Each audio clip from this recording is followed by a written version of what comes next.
Salut à vous tous, bienvenue sur CC Info 91, la chaîne YouTube consacrée aux non-voyants. Présenté par Alain Leclerc, avec Pascal Cusson.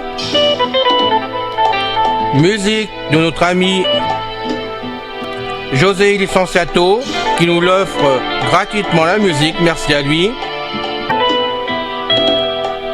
Soyez tous les bienvenus sur la chaîne.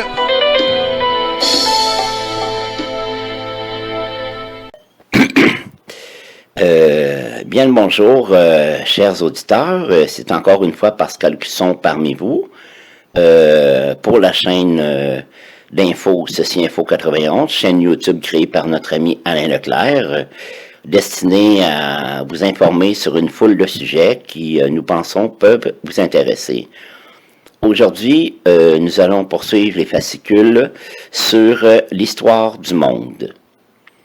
J'aimerais aussi vous demander votre aide à parler de nous, parler de la chaîne, je veux dire, ou des sujets qui vous intéressent directement sur la chaîne. Si vous pouvez publier les liens directs vers vos podcasts préférés sur vos murs de réseaux sociaux, ce serait bien apprécié. Merci. Bonne écoute. Histoire du monde, l'énigmatique civilisation de l'Oxus refait surface en Asie centrale. Inconnue jusqu'aux années 1970, la civilisation de l'Oxus se fait peu à peu une place dans les livres d'histoire au fil des fouilles archéologiques.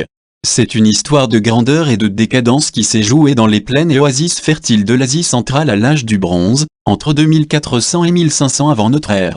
Un puzzle plutôt, car le rayonnement de la civilisation de l'Oxus, contemporain de celui des grandes civilisations proto-urbaines de la Mésopotamie et de l'Indus, puis sa chute, au tournant de l'âge du fer, reste encore enveloppé d'un épais mystère.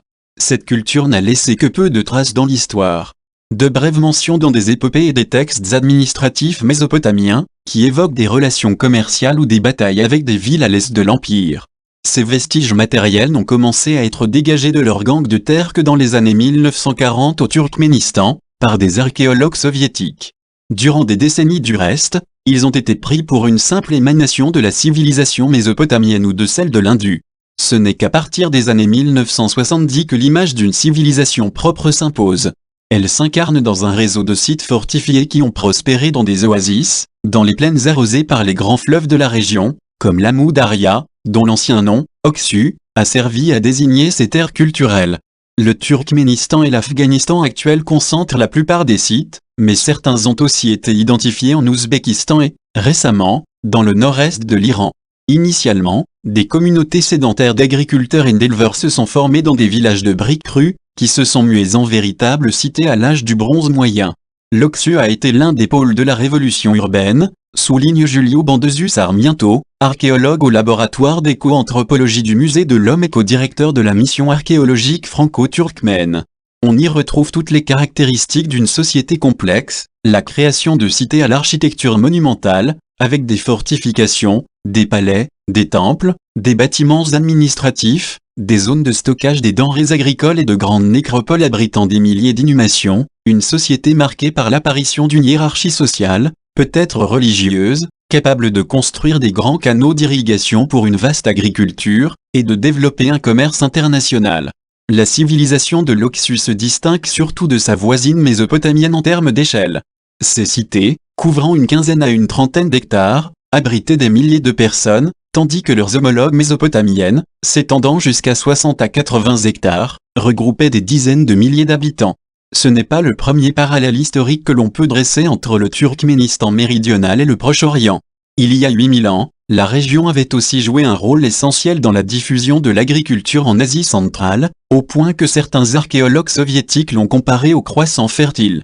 À l'âge du bronze, la civilisation qui y prend son essor fait montre d'un haut savoir-faire technique, dont attestent les céramiques exhumées, standardisées et produites en masse, le traitement des alliages de métaux, or, argent, cuivre, plomb ou étain, ou encore le travail des pierres tendres et semi-précieuses, lapis-lazuli, cornaline, stéatite, albâtre.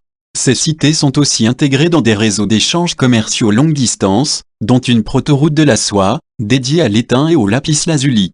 Elles exportaient ces minerais en Mésopotamie, où l'étain servait à la fabrication du bronze et où le lapis-lazuli était utilisé comme matériau de prestige. La civilisation de l'Oxus commerçait peut-être cette pierre jusqu'en Égypte, où, tout aussi prisée comme ornement, elle figure notamment sur le masque funéraire de Toutankhamon. Elle importait aussi des produits de luxe, comme en témoignent les objets découverts dans les tombes de l'élite, soit en bronze, en argent ou en or originaire de Mésopotamie, pièces de jeu en ivoire et perles en cornaline venues de l'Indus, céramique produite par les nomades des steppes septentrionales, vaisselle en albâtre venue de l'Iran, l'Afghanistan ou le Pakistan actuel. Autant d'éléments qui esquissent son raffinement. Qu'en était-il de son organisation politique, sociale et de son système de croyance? Contrairement à la Mésopotamie, la civilisation de l'Oxus n'avait pas d'écriture. De plus, ces sites ont été abondamment pillés, privant les archéologues d'objets décorés susceptibles de mieux l'éclairer. Les tombes des sites turkmènes ont ainsi subi des vols anciens, parfois quasi contemporains de l'enfouissement des défunts. Quant aux sites afghans, découverts par des archéologues soviétiques dans les années 1960-1970, ils ont vu les pilleurs succéder aux scientifiques après l'invasion du pays par l'armée rouge, à la fin des années 1970, et leurs butins ont fini dans des collections privées dans le monde entier. Les archéologues émettent toutefois un certain nombre d'hypothèses. On pense qu'il devait y avoir un grand roi et des sortes de principautés qui géraient des petits potentats locaux habitant des manoirs fortifiés, avance Julio Bandesus Sarmiento.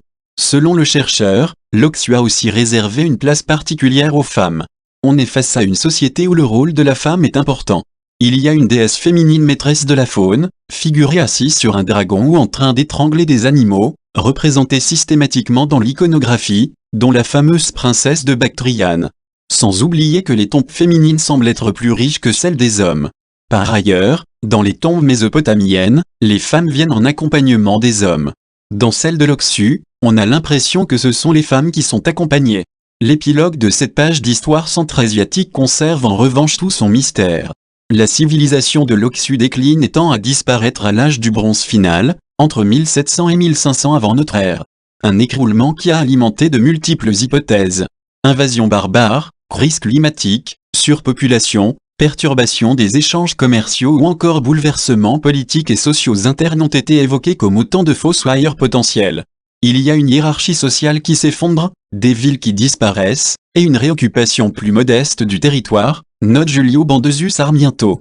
Le changement le plus important est celui des mentalités, visible dans le traitement des morts. Les sépultures disparaissent, en lien avec l'émergence d'un proto-zoroastrisme, note de la rédaction, un monothéisme interdisant l'inhumation des défunts, qui sont exposés à l'air libre et abandonnés aux charognards.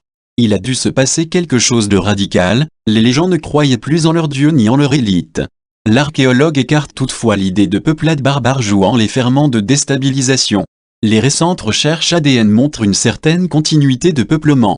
Des populations des steppes se sont installées sur le territoire de l'Oxus à la fin de l'âge du bronze, mais elles se sont mélangées de façon paisible aux habitants, note l'archéologue. Le déclin de la civilisation de l'Oxus tient sans doute à une conjonction de divers facteurs, avec une crise politico-sociale qui pourrait tout simplement être liée à des problèmes climatiques. L'élite vivait très bien de ses exportations mais il s'agissait aussi d'une société fondée sur l'agriculture. Or le climat est devenu plus aride vers 1500 avant notre ère. Des catastrophes naturelles ont aussi pu jouer, de même que des maladies, dont pourraient témoigner des tombes collectives qui ont été exhumées sur certains sites. Dans le sud du Turkménistan, ULUDP, dont Julio Bandesus Sarmiento co-dirige les fouilles, permettra peut-être de combler les pièces du puzzle. Avec des vestiges datant de 5000 au premier millénaire avant notre ère, il représente le site avec la plus longue occupation continue d'Asie centrale. Et une fenêtre unique pour comprendre la fin de la civilisation de l'Oxus et le devenir des contrées sur lesquelles elle a rayonné. Les découvertes de ces dernières années esquissent l'image de temps troublé à l'âge du fer, avec une société plus éclatée, mais où une certaine hiérarchie sociale perdure, autour de 2 citadelles fortifiées. Les autres sites de la civilisation de l'Oxus offrent seulement une partie de l'histoire, conclut Julio Bandesus Sarmiento, alors qu'à ULUDP, la chronologie est entière, avec un avant, un pendant et un après. On attend des coups de truelle des archéologues. J'espère que cette écoute vous a plu. Alors, jusqu'à la prochaine fois, prenez bien soin de vous. Bye bye. Ciao. C'est fini les amis. Merci d'être passé sur la chaîne. Je vous dis à bientôt avec Pascal. Pensez à vous abonner, c'est important pour